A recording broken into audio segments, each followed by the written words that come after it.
Waktunya sholat, ketika waktunya ibadah ya sholat dan ibadah nggak jadi masalah. Apapun hobi kita di dunia, apapun kesibukan kita di dunia, terserah. Selama itu halal, selama itu baik. Yang penting jangan pernah meninggalkan ibadah kepada Allah. Ya, mudah-mudahan dengan rutinanya pengajian malam Rabu ya disempatkan. Yang penting istiqomah. Ngaji itu untuk apa sih konsepnya ngaji itu? Konsep ngaji itu biar untuk selamat. Jadi ngaji itu kayak gini, ya emang kayak gini. Gak ada ceritanya orang ngaji itu makin gini dah. Yang dikatakan orang sukses istiqomah ngaji itu bukan setelah dia masuk ngaji bisa bikin rumah, bukan. Yang dikatakan orang sukses di amal soleh, sholat, hadir ke majelis ilmu, setelah itu dia bisa beli mobil, itu sukses, bukan. Apakah yang dikatakan orang sukses sholat, apakah dikatakan orang sukses istiqomah hadir ke majelis ilmu bisa beli tanah, kehidupan dunia dia semakin lancar? Bukan, saudaraku. Itu bukan bagian kesuksesan ketika engkau ibadah kepada Allah. Dan andaikan itu engkau perolehkan, itu bagian bonusnya dari Allah. Hakikatnya engkau sholat, hakikatnya engkau ibadah, hakikatnya engkau hadir ke majelis ilmu, hatimu makin dekat dengan Allah. Ada duit nggak ada duit ya tetap sholat, ya tetap ke majelis ilmu, ya tetap beramal soleh. Sakit maupun sehat ya tetap sholat, ya tetap beramal soleh, ya tetap hadir ke majelis ilmu. Baik dalam keadaan sendiri maupun dalam keadaan ramai, baik dalam keadaan punya duit maupun belum punya duit, baik dalam keadaan karir masih sederhana maupun sudah punya pangkat. Ya, hakikatnya ibadah itu namanya istiqomah. Apapun ibadahmu, amal solehmu, itu bukan bagian kesuksesan dunianya, tapi keadaannya engkau tetap di jalan Allah Subhanahu wa ta'ala. Dan ngaji emang kayak gini. Ngaji kayak gini. Beda dengan kehidupan dunia. Kalau bapak nyangkul, langsung seketika dapat ubi, langsung seketika dapat singkong. Tapi akhirat tunda. Kenapa? Karena Allah rahasiakan. Apa di balik rahasia tersebut? Semakin orang itu paham di balik rahasia Allah yang berikan, maka semakin dia mengejar apa yang akan Allah berikan. Amin Allahumma. Jadi mana ibadah itu sesungguhnya seperti itu. Orang yang paham dari hatinya, jadi tidak naruh. Saya sakit, baru saya mau sholat. Jangan. Saya nggak ada kerjaan, baru hadir ke majelis ilmu. Nggak boleh. Nanti kita itu belajar dari hati makna ibadah sesungguhnya. Allah itu berada di dekatmu. Sepinter-pinternya engkau manfaatkan Tuhanmu, maka engkau hidup bahagia. Jalankan perintahnya, apapun yang dilarang jauhkan, dan laksanakan apa yang Allah perintahkan dengan rasa senang di dalam hati. Ya, kita lanjut ngaji satu hadis, mudah-mudahan berkah manfaat. Qala musannif rahimakumullah, nafa'anallahu bihi wa bi ulumi fid dharain, amin ya rabbal alamin. Kita lanjut. Bismillahirrahmanirrahim. Bismillahirrahmanirrahim. Ya Ali, hai Ali, alaika bi sholatil jamaah, tetapkanlah bagimu sholat berjamaah. Fa innaha indallah kamasika ilal haji wal umrah, karena sesungguhnya sholat berjamaah menurut Allah itu sama dengan melakukan bepergian melaksanakan haji dan umrah. Alhamdulillah. Jadi pengkajian yang pertama kata Nabi, ibu-ibu, bapak-bapak jamaah yang dimuliakan Allah, alaika bi sholatil jamaah, tetaplah bagimu sholat jamaah, rawatlah engkau sholat berjamaah, jagalah engkau sholat berjamaah. Fa innaha indallah, karena sholat jamaah itu bagi Allah kamasika il haji wal umrah, itu pahalanya sama seperti orang naik haji dan pergi umrah. Jadi ini sifat hadirnya Allah. Walaupun rukun wajibnya orang naik haji itu apabila ada rezeki bisa ke Mekah, tapi Allah memberikan kemudahan. Buat siapa? Ya buat kita ini. Buat kita ini. Ya. buat kita ini. Jadi jangan pernah putus asa. Biarpun kita duit belum punya, ya, ada kesempatan kita mendapatkan pahala yang sama ketika melaksanakan sholat berjamaah. Lalu yang kedua apa? Wa ma yahrusu ala sholatil jamaah.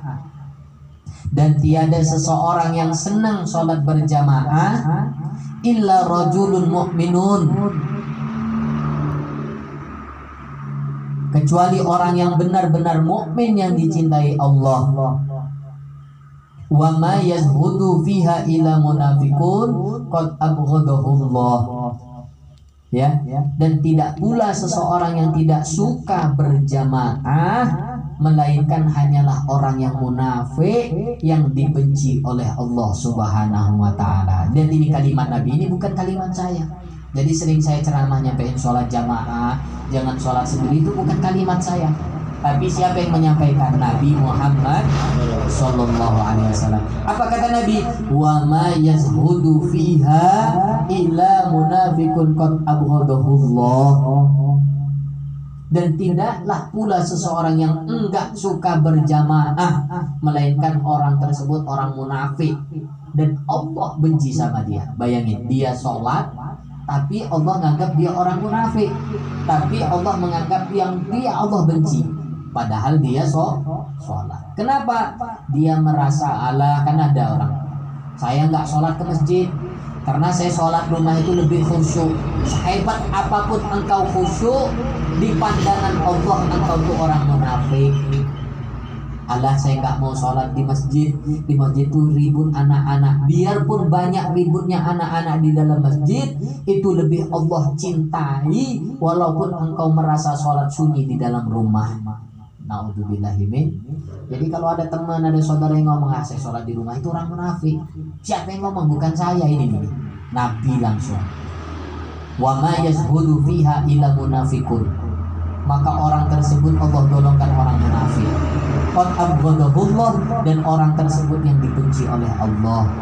Maka hadirin jamaah rahimakumullah, ibu-ibu jamaah yang dimuliakan Allah, ya, jaga sholat, laksanakan sholat jamaah itu senang di dalam hati, senang aja.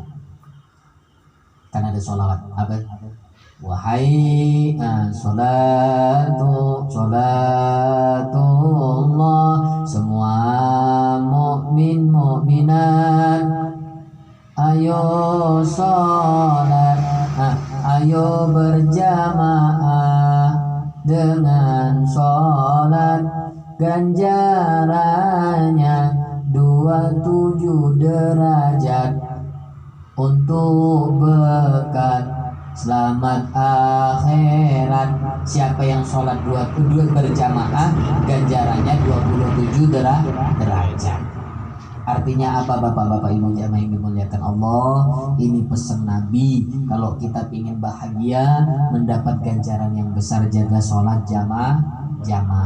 Kalau laki itu wajib di masjid, ya, kecuali di tengah areal. Di tengah areal itu boleh engkau sholat sendiri. Catatan, ajak dulu temannya dengan niatan ngajak sholat jamaah. Misalnya nggak ada masjid, misalnya jauh dari musola, tapi istiqomah sholat ini di tengah areal ataupun di manapun tempatnya. Tapi niatnya Bapak Ibu tuh harus jamaah. Niatnya apa? Harus jamaah. Tapi niat jamaahnya ajak temen dulu. Dek, teman saya itu di tengah maaf-maafnya ngomong orangnya nggak pernah sholat. Maaf-maafnya ngomong malah benci sama sholat. Walaupun Bapak, Ibu, Bapak punya kewajiban ngajak aja dulu. Ngajak yuk sholat, ayo jamaah. Andaikan dia tidak mau, Bapak tetap sholat. Ketika sholat niatnya jadi imam. Karena ada riwayat mengatakan ketika engkau sholat sendiri yang niatnya pingin jamaah, maka sesungguh jamaahmu itu para malaikat. Niatnya senang jamaah, jangan senang sholat sendiri, ya. Ayo hadir ke musola, hadir ke masjid, cinta aja. Cinta, senang, engkau bakalan mendapatkan semangat yang luar biasa. Coba pegang omongan saya. Saya ini disampaikan oleh guru-guru saya. Orang itu kok jaga dia sholat jamaahnya subuh, duhur, asar, maghrib, isya. Dia itu pasti untuk beramal soleh lainnya itu dimudahkan. Cek aja. Ini bisa diamalkan bareng-bareng. Mulai hari ini saya menjaga sholat jamaah. Kata ulama, siapa yang menjaga sholat jamaah itu dimudahkan segala urusannya untuk ibadah. Bilalah dia itu mau baca Quran gak males, bilalah mau istiqomah ngaji malam Rabu, ngaji hari Sabtu, dia jalan. Kenapa? Lantaran dia keluar dari rumah, melangkah kakinya untuk sholat jamaah. Itu loh bagian keistimewaannya, berkahnya dari sholat jamaah. Ya, kembali lagi, alaika bi sholatil jamaah. Yang pertama kata Nabi, tetaplah jagalah engkau sholat jamaah, fa innaha indallah, karena sesungguhnya di sisi Allah sholat jamaah itu ilal haji wal umrah, bagaikan pahalanya bagaikan pergi haji dan umrah. Wa ma yahrusu ala sholatil jamaah, dan tidaklah seseorang yang senang dengan sholat jamaah melainkan orang mukmin yang benar dicinta Allah. Rajulun mukminun qad ahabbahullah, melainkan dia seorang mukmin yang sangat dicintai Allah. Kalau Allah sudah cinta, maka Allah mudahkan urusannya. Dilalah rezekinya lancar, dilalah urusan rumah tangganya harmonis, sama anaknya akur. Itu bagian dari rezeki dari cintanya Allah. Wa ma yazhudu fiha illal munafiqun wa abghadahullah, dan tidak pula seseorang yang tidak suka jamaah.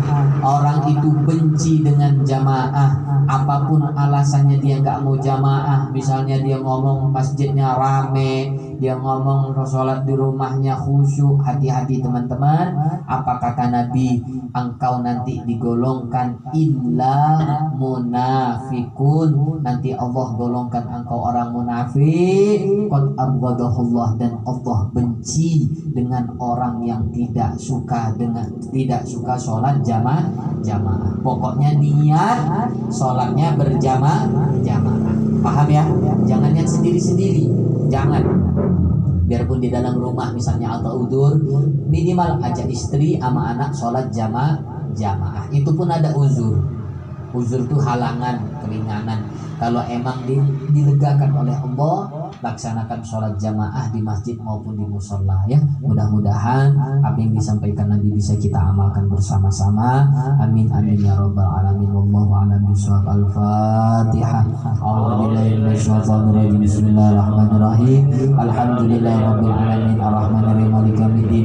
Iyyaka na'budu wa iyyaka nasta'in. Ihdinas siratal mustaqim. Siratal ladzina an'amta 'alaihim ghairil maghdubi 'alaihim waladdallin. Rabbi birli wa liwalidayya wa lil mu'minina